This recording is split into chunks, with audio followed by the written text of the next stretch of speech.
1960s, a sort of second Korean War erupted. It was in part spurred on because the Americans were distracted in Vietnam.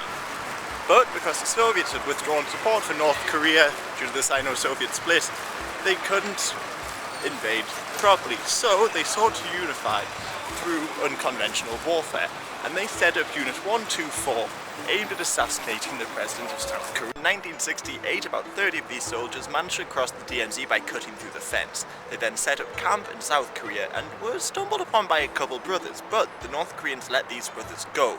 And these brothers informed the South Korean police, and all the military started looking for these infiltrators. But by this point, they had changed into South Korean uniforms and had reached Seoul, about 100 meters outside the Blue House, where the president lived.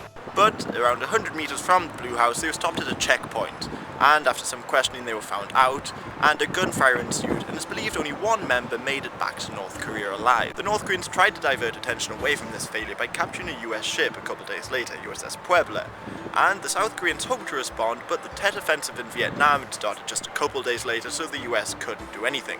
So the South Koreans formed their own assassination squad, hoping to assassinate the North Korean president.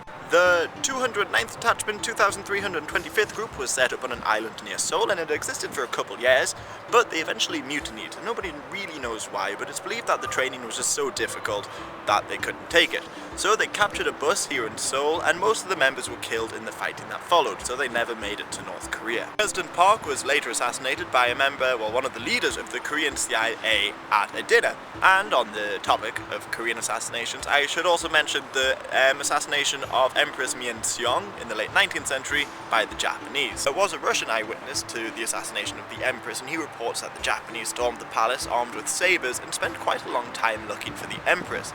She was eventually found, and her death was just one of the many events that led to the end of the Joseon dynasty.